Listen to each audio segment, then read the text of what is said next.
This is Open the Door, a podcast by Habitat for Humanity International. Life starts at home, where families grow and futures are built. Yet today, people from around the world live without adequate shelter. In this series, we hear from voices across Asia and the Pacific, working to change that. Because housing isn't just a roof, walls, and a door. It's health, education, safety, and dignity. So let's open the door and settle into a conversation to see how, together, we can build a world where everybody has a place to call home.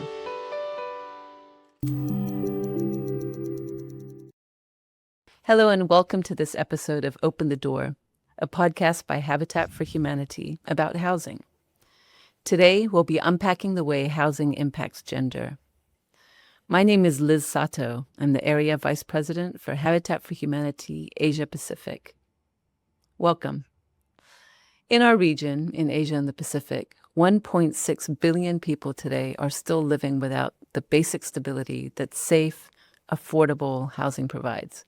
And the truth is, this injustice doesn't affect everyone in the same way. For many women, the odds are stacked against them from the very beginning, shaped by deep-rooted economic, political, environmental, social, and cultural barriers and generations of inequality that still echo today. I've spent more than 2 decades working in development and humanitarian relief, and I've seen this reality up close, in people's homes, in their stories, in the quiet struggles that often go unseen. And it's these lived experiences that bring us into today's conversations. This conversation is an opportunity to discuss what we mean by everyone having a decent place to call home. In this episode, I'll be joined by Anabel Ali from Fiji and Anand Bolimera from India to unpack the gendered realities of housing across Asia Pacific, from land rights and safety to construction skills and community leadership. So let's talk about housing and gender right now. Hello, and welcome to our guests, Anabel Ali, the board chair for Habitat for Humanity Fiji, and Anand Bolimera, the National Director of Habitat for Humanity India. Anabel, Anand, so great to see you both. Help us to get to know you a little better. Anabel, can we start with you? Tell us a little bit more about what brought you to this work and why housing and gender equity sit close to your heart. Hi, Liz. Thank you. Sure. I grew up close to informal settlements in Fiji where homes are close to and foresee natural disasters, and climate change is the reality. So I've basically lived in homes, rented in homes where when there's a natural disaster, cyclone, strong winds, roofs have blown off, or there's flooding, and that limits access to basic amenities like healthcare or schools for most of us growing up.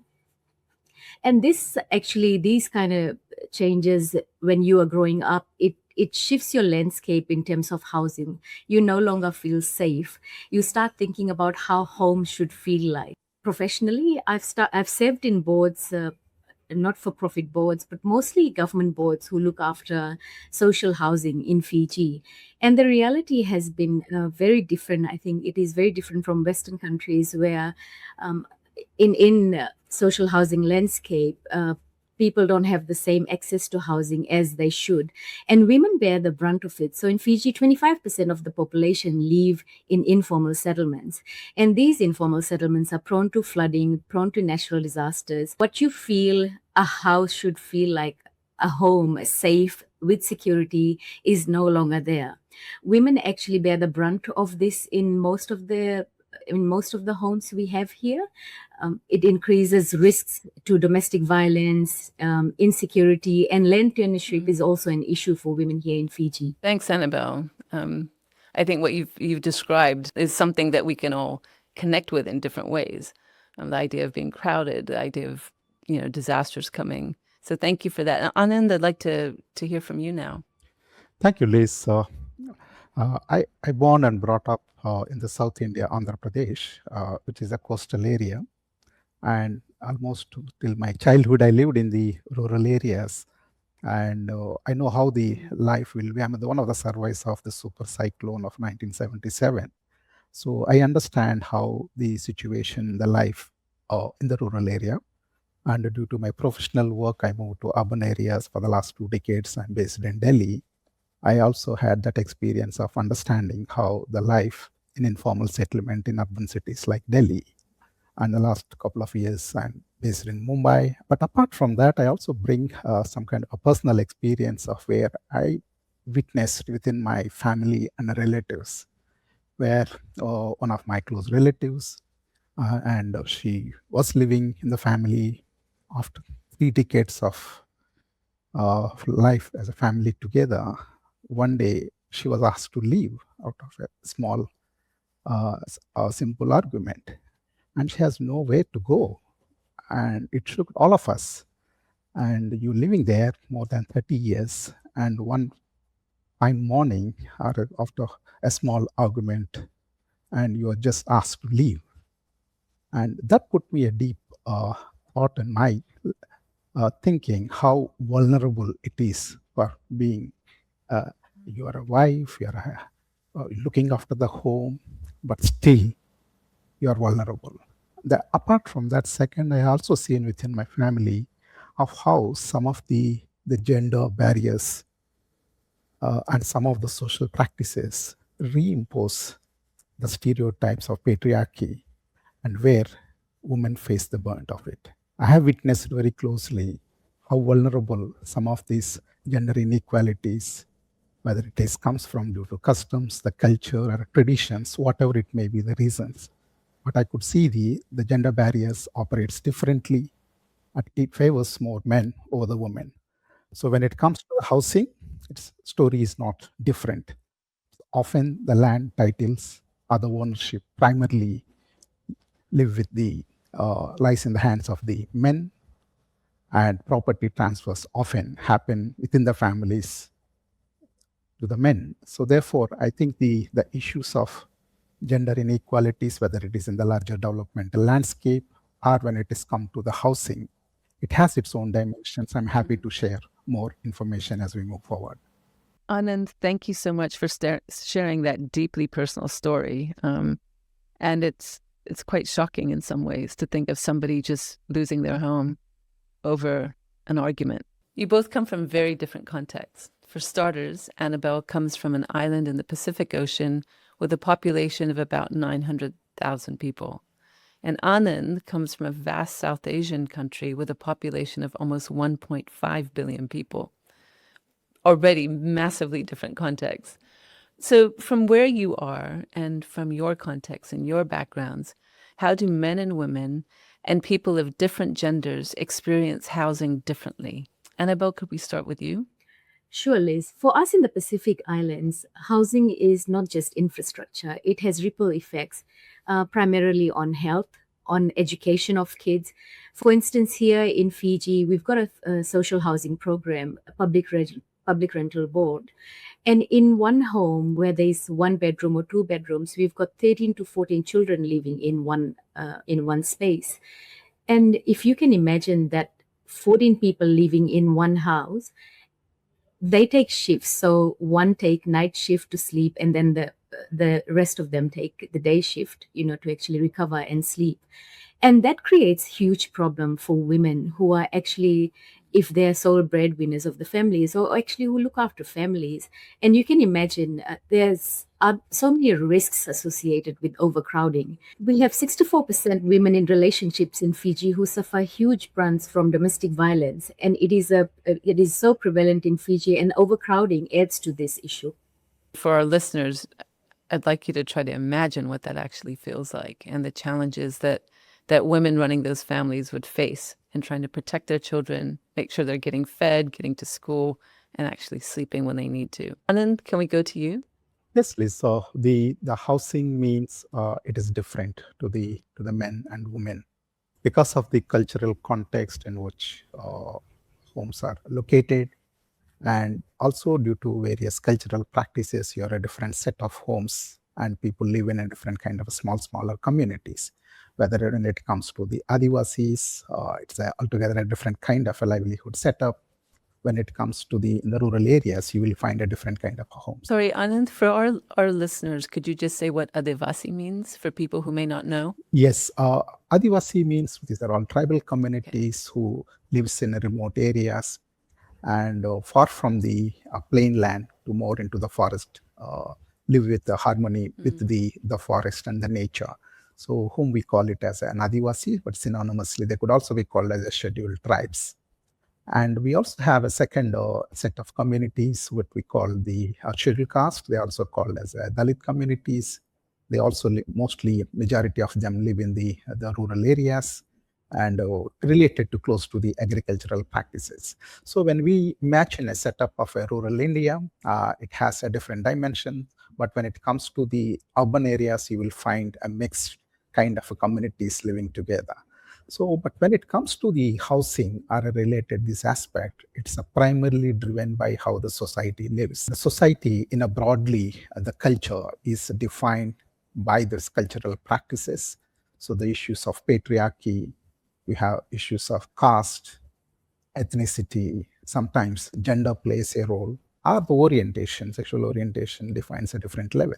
So, but when it comes to relate to the housing, as I mentioned earlier, and when you have the dominance discourse is tilted towards the men, it is also reflected in the process how people holds the land, or is it to the asset holding, or in terms of the dominance, in terms of the livelihood. So therefore, it often you will find when you compare with the men and women, you always find the men holding the land, the ownership of the homes are also reflected in a similar line. But nevertheless, the positive things, some of these things are changing. We have also good examples of some of the flagship programs launched by the government of India, is by design, is enabling more gender equality. Yeah, Anand, I think you raise a really important point around policies and legal frameworks that contribute to or harm the status of women in a country. Before we delve deeper into this topic, I do want to clarify something for our audience. You know, we hear the terms gender equity, gender equality, and they're often confused. So I do want to start with a really simple definition. Gender equality is about everyone having the same rights, opportunities, and responsibilities, no matter what their gender. It's the idea that we all start on equal footing and should be treated the same. So that's gender equality. Gender equity, on the other hand, recognizes that we don't all start in the same place.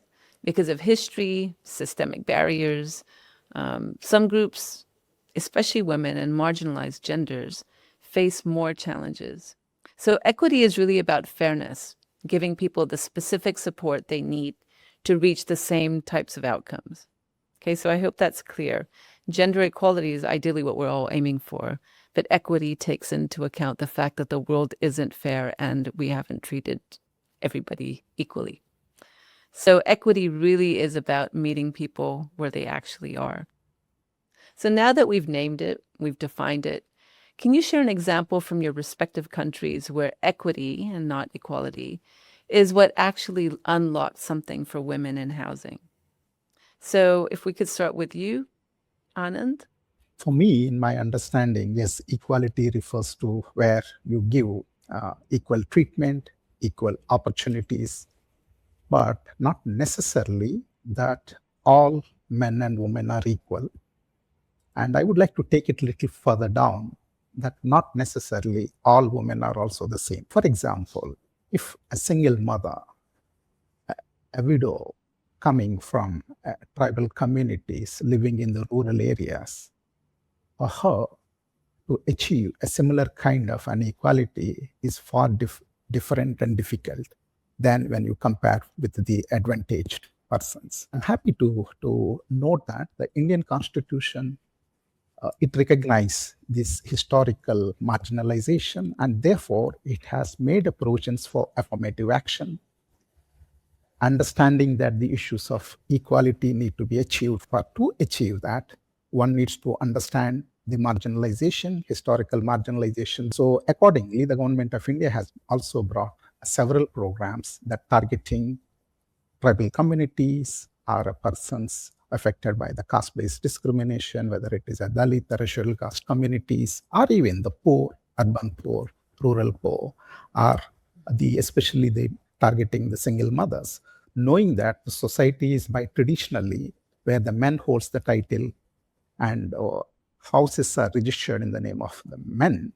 But for us to achieve a gender equality means it is important that you need to have a design-based interventions where one can promote the joint titles or titles in favor of the women. So therefore, one such example I could quote is we have a national flagship program called PMAY, Pradhan Mantri Awas Yojana, which is also called Prime Minister's Housing Scheme.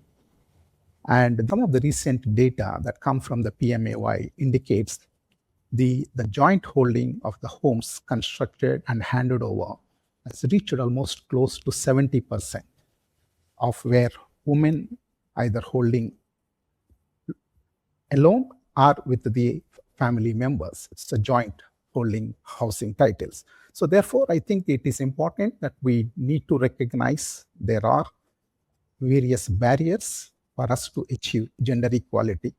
And for us to achieve that equality, one need to be mindful about the issues of equity. Therefore, it calls for a design interventions that will promote gender equality. Thanks, Anand. I mean, do you have any specific examples from within our work of where we've done something slightly differently to promote equality? As a Habitat for Humanity India, when we go to the village, we do ask for who are the most vulnerable communities and whether it is based on social identities in terms of the status or the economic patterns. We do begin with the person who is in the last, in the sense, a single mother, a widower, or a person with a disability. By default, we include them as a part of the list to be selected for a housing program. We have one such example from Haryana. One young mother with one girl child. She moved to her relatives and living in a very precarious conditions. And she was partnered with Habitat for Humanity India. Initially, she was struggling, not having a safe home, not having electricity, not even having a sanitation facilities. But after partnership with the Habitat, when she got a house, her whole perspective to the life has changed. She said, initially I was struggling for the basic issues of safety and security. Now I could focus on strengthening my livelihood.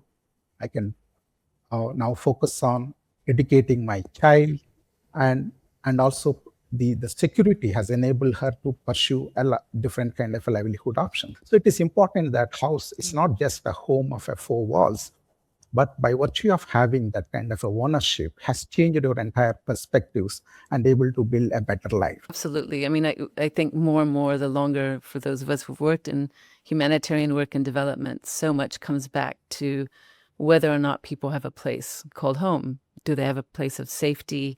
It creates a sense of dignity. I want to turn to Fiji now. So Anabel, could you give us an example from Fiji where equity was really something that unlocked a moment or an opportunity for women in housing? Thank you, Liz. I think I concur with Anand. Equity is about creating that additional space women need to lead and shape housing solutions, not just benefit from them.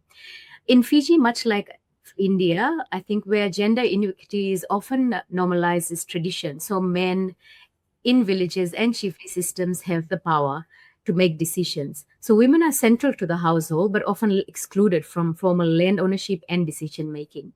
In a village in Serua, Habitat for Humanity Fiji, we took 17 women through a practical plumbing training course. They went on to assess and repair water systems across 10 households, including fixing a 10,000 liter water tank that had been unusable for want of a single tap. And then women were actually working 10 minutes a day to collect water.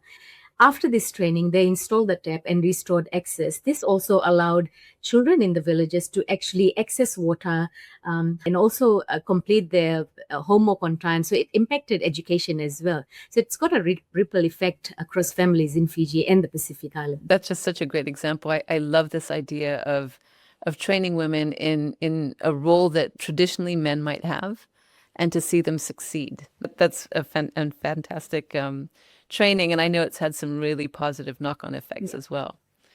So actually, that leads us very nicely into the next topic that I want to touch on, which is on gender norms. So inequities and inequality has been perpetuated, as you mentioned, Annabelle, through tradition, and because gender norms are often enforced at that point. So just to explain, gender norms are the unwritten societal rules that dictate the way individuals should behave based on their gender. And of course, this changes from country to country, from time period, from decades. Things change. So this is quite a fluid notion, but it's really about what is expected of us as men and women and those of other genders. So I was wondering if you could speak a little bit about the housing consequences of gender norms in Fiji and India, and have you seen them shift? So Anand, could we start with you? I think it's an important aspect to recognize that the gender norms play an important role in terms of how it defines. For example, if you can say that often the household works is always vested with the woman, taking care of the children, or a preparation of the food. It's an unpaid jobs are overtly be given to the women when compared with the men. And similarly, the choice of work, even the men and women goes, but they're paid differently. And same is the case even in the construction work. The men paid different wages. So therefore, the gender norms, it's not only there within the home, but it is also determined the choice of work, the freedom of space, your ability to choose the nature of work, and also ability to receive a fair wages. So therefore, these are all manifested in a different ways, and even in the housing sector and construction sector, you will find it. And apart from that, Liz, as you mentioned, it's not only just for the women alone, it is even for the men. When you have an equal participation of women, not only at homes, but also in the workspace, and it contributes to the economy and the well-being of all. And I was wondering, are there ways that you've seen men maybe on your team or in communities change in terms of their perspective of, the opportunities available to them breaking out of gender norms? We implemented a program called Nirmanshree, which is supported by European Union.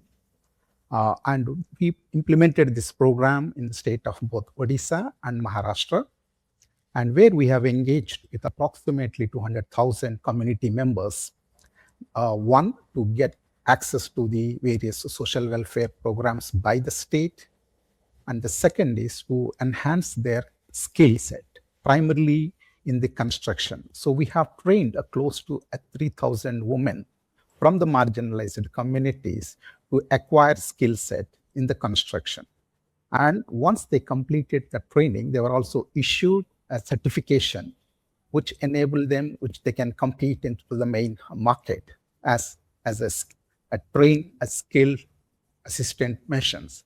But the reason I'm saying is the construction industry is often seen as a male-dominated sector. So men are seen as a masons, women are seen as just as a workers, and we have a different kind of a wage system. An example of Anuradha, a woman from a marginalized community, after acquiring the skill set, she decided to construct her home. And she started off looking after the quality issues, and she knows the better financial planning, because as a part of the Project Nirmanshree, we also help them to financial inclusion in terms of literacy related to how they can plan the finances. She's not only after completing her house, she started off helping other women to acquire a different kind of a skill set. And imagine a woman standing there in a village, wearing a helmet, looking after and in a way managing the construction, monitoring the quality of the construction.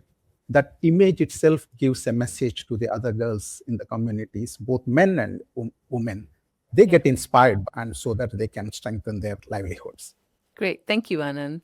Annabelle, how about you? Can you talk a little bit about Fiji and how you see gender norms constraining both men and women? And also, what kind of work have we done to bring about a shift in that understanding of what the capabilities and opportunities are for men and women to break out of their gender norms? Sure. So the work that Habitat for Humanity Fiji is doing in space of transitional shelter is one example of Daulomani Safe Home.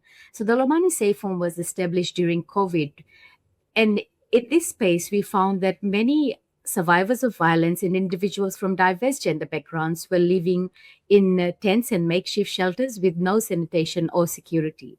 So Habitat for Humanity Fiji stepped in and built a solid transitional shelter, so that women and also survivors of these violence and domestic abuse could actually live in a space where there was proper hygiene and sanitation. There's another example that we can share in Fiji. We've started working with the Ministry of Women here in Fiji. And what we've started doing is we've started strengthening our transitional shelters. And these shelters actually house survivors of domestic violence, individuals from different backgrounds, and children who are on the streets, living on the streets, moving into these transitional shelters. And they're provided safe and secure homes, although temporary. I think all over the world and to different degrees, we really see the impact of gender inequality and how that moves into the housing space. Women tend not to have land tenure, which both of you have mentioned. Women often don't have access to housing finance. There's so many larger policy and legal framework issues also that prevent women from really being able to access the adequate housing that they need. Just continuing with the theme of gender equity, let's move on to Habitat's work in gender equity. Gender equity is, as we've been discussing, is so critical to creating a world where everyone has a decent place to live. We need a tailored approach to meet people where they are, regardless of gender. And we do believe in Habitat that everyone deserves dignity and justice and the rights that come with that. So Anand, could you give us a practical example from Habitat India's work that illustrates how taking women's needs into consideration when designing programs can be beneficial for a larger community? As I mentioned earlier, when we do take up a housing program, it is important that one, we identify who are the most vulnerable and marginalized women in the communities, or in case of a persons with the disabilities, even when you're developing a school infrastructure or within the village when they're developing an infrastructure, we take those issues. When it comes to the housing design, and men, when they often go out and do a work, but if the women are morely giving a more time to the domestic work or homemaker, how the home design is enable a better ventilation and feel the privacy and a sense of security, and also the issues of sanitation. So these are all the design-based interventions where one need to be sensitive. So we do talk to the women in terms of their preference, in terms of the way the sanitation unit, in terms of the ventilation. It is important that once we involve them in the planning and also in the decision making, we see a more inclusive, a safe, and a sustainable home programs we could able to implement. So it is not only just as a one of the interventions, but whatever the work, whenever we are going for any housing programs, we make sure that we meet the women. We also meet the women leaders among the communities, and we do talk about what various kind of interventions which they feel is necessary when we construct a home.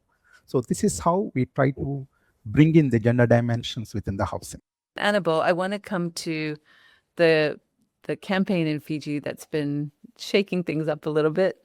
Tell us about She Fixes It. Thank you, Liz. She Fixes It is much like the early intervention that Anand spoke about.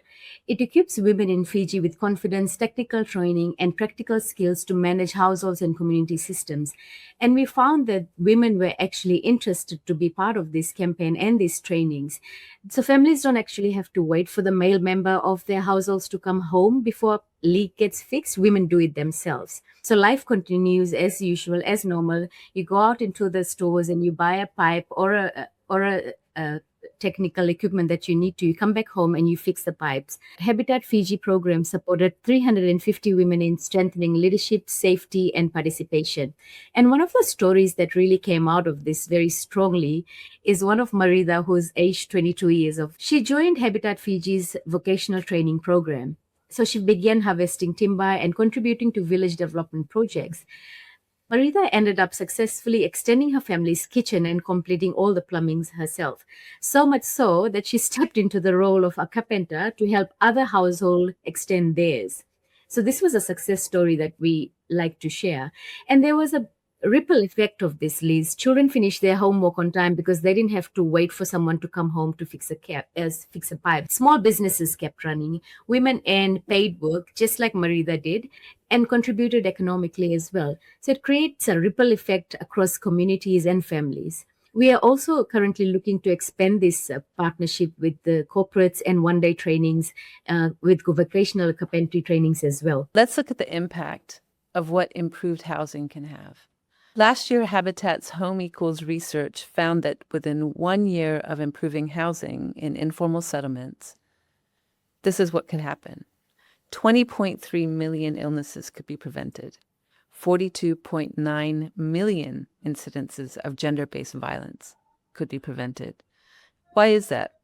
There's a strong correlation between gender-based violence and some of the challenges of informal settlements. For example, the shorter the distance between the home and potable water, the fewer the incidences of domestic gender-based violence. Access to toilets inside of the homes helps to prevent incidents of harassment and assault against women, particularly if you're going to the toilet at night. What other data has surprised you about the link between housing and gender? If we can start with Anand. One of the example, I would like to put it not necessarily from the Habitat for Humanity's work, but also in terms of one of the flagship program of Government of India, this PMAY program, the Pradhan Mantri Awas Yojana program. In terms of it has actively promoting either loan or a joint ownership of the homes that have constructed. So the recent data shows that out of 1.22 crores of homes built and handed over, shows that 73% of the homes either jointly or solely owned by the woman. The reason I'm giving the scale is when you compare with the actual data of women holding of assets, if it is in the rural areas, slightly falling around 30 to 35%. And what is in the urban areas, the land holding or even the ownership of our houses held by the women are relatively small. So when the national averages are fluctuating between 30 to 35%, from there, where a designed housing program at a scale demonstrating a joint ownership of women reaching as high as close to 70 to 73%, demonstrate the scale in which it is possible. So I think it is important that we not only just recognize that there are efforts by the state and the civil society and also the private sector, whenever there is such similar kind of programs that are initiated, those actively promote the joint ownership. That's one important aspect. Second thing is not just giving a title or adding their name, but it is all about their active participation in the design and in the decision making and the investment. Because women, when you invest, put an asset like a home, either solely jointly in the hands of the woman, she determines the choices in terms of looking after the safety of the children, improving the sanitation, access to clean drinking water, acquiring the skills, children getting quality education, health is prioritized. All these things, the priorities have changed by virtue of having that empowerment of women when we are including in the housing programs. Thanks, Anand. Yeah, Anabel, over to you. In the Pacific, data is genuinely limited, and that actually limits us to do a lot of the work. The data gap itself is, I think, one of the things that regional partners can work on. If I can share practice on the ground, we realize, and from Fiji's 2017 population and housing census estimated that around 1 in 5 urban residents live in informal settlements. And this creates very different conditions, housing conditions, vulnerable to overcrowding and inadequate infrastructure. Now, also, if you look at the Pacific Island countries continue to face increasing climate-related displacement risks. Tuvalu is one of those examples, and particularly in low-lying and peri-urban communities. So where practice consistently tells us is this: where women are involved in housing, land, sanitation, and water decisions, outcomes tend to be more sustainable and communities are becoming more and more resilient. She Fixes It is an example of where this is happening on the ground in the communities.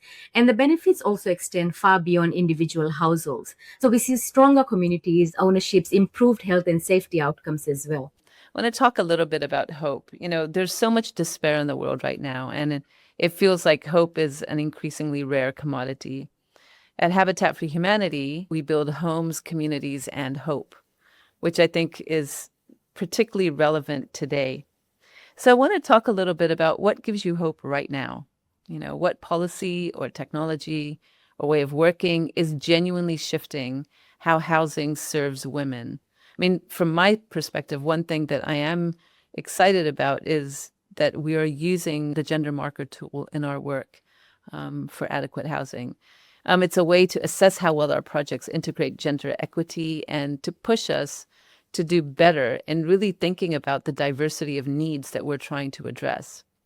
And this really builds on what we've already been doing. So I think as we focus increasingly on this, particularly in Asia Pacific, it's going to have a real impact on the way our programs and our projects better help women in the communities where we work and really improve access to opportunities they may not have had otherwise. So one of the things that the gender marker tool does is it provides a better understanding of the different experiences, the needs, roles, capacities, and power that women, men, boys, girls, and other genders have in relation to housing. So I think this is going to have quite a big impact on the way we are working throughout the communities where we're actively constructing houses. So Anand and Anabel, I would like to hand over to you and talk a little bit about what are you hopeful for, particularly within our sector. So Anabel, if we can start with you. I think in Fiji, what's really been happening in the past years is women, because of the limitation in technical skills, have been left with contractors who actually don't finish homes. What the Fijian government has done from a land and loan model, women previously who had to navigate engineering and contracting challenges are now given model homes.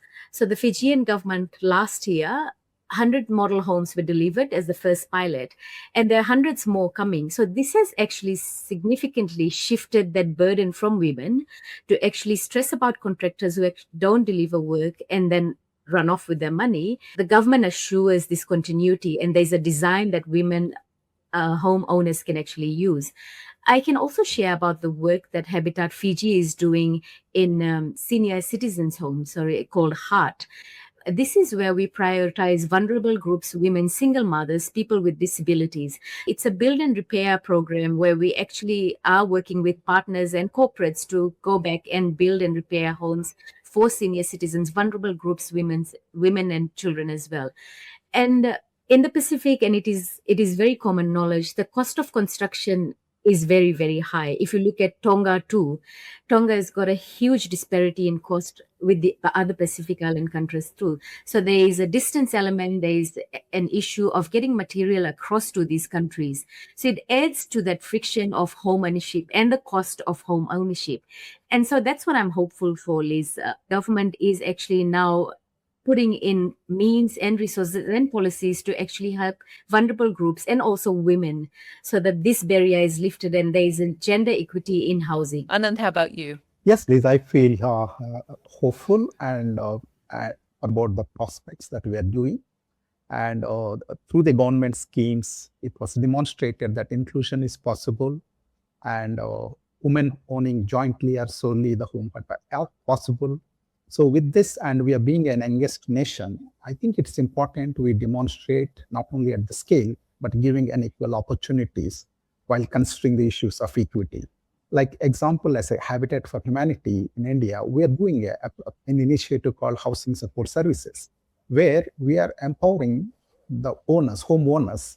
They acquire the skills, financial literacy, access to finance, and access to government schemes like a PMOY schemes where the government offer certain kind of a financial assistance and they construct their own homes. And on the other hand, positively, we have also seen many women moving into the livelihood space within the construction industry. Like a woman called Suchitra, she was earlier an agriculture laborer.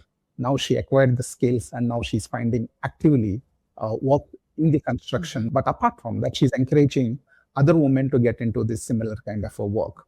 So therefore, I think it is India's housing future will be the strongest when women are not only included in just on the titles, but also giving an active participation in terms of strengthening the housing infrastructure, and also contribute to the economy, both in family and also into the society. And I think what you've both outlined is, are positions that can give us a little bit of hope for the future in the housing space. So we're seeing shifts at the individual level.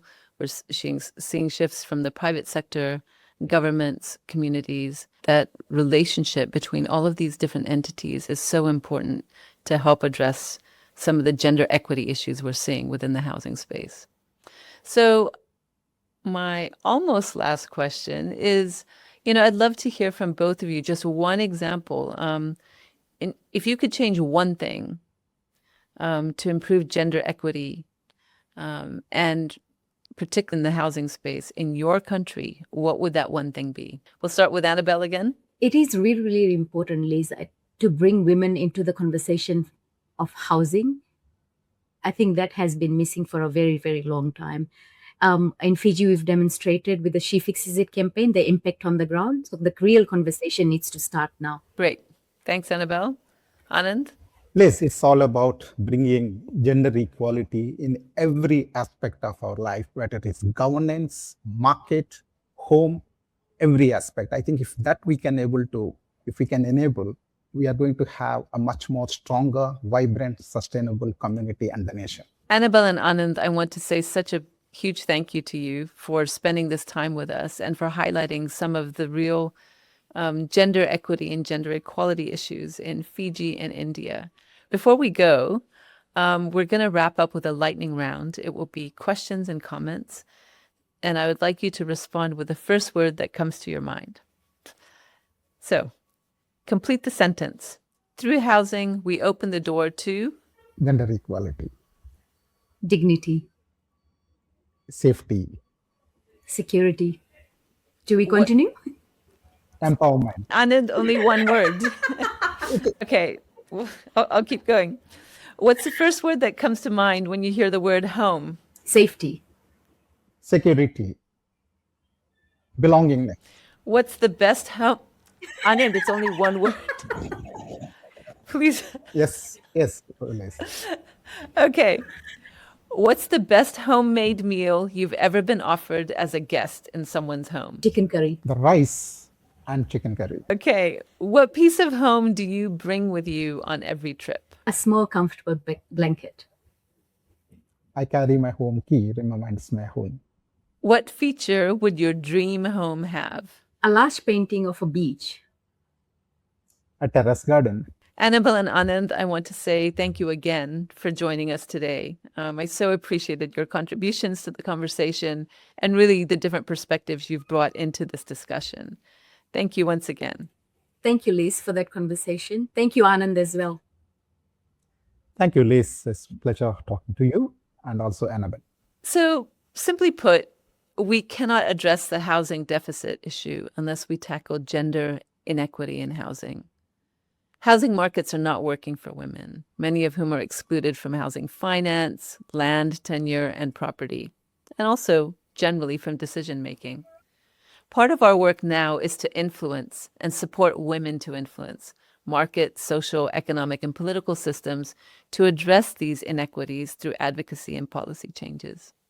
We need to get better at recognizing women's contribution and should draw on their power and potential to influence change through advocacy and influencing. Together, we can open the door to gender equity in housing. To our listeners, thank you for opening the door with us today. Follow and subscribe so you never miss an episode. To learn about Habitat for Humanity's work in the region and find out how you can get involved, visit habitat.org/AP and follow Habitat for Humanity Asia Pacific on LinkedIn, Instagram, Facebook, and YouTube.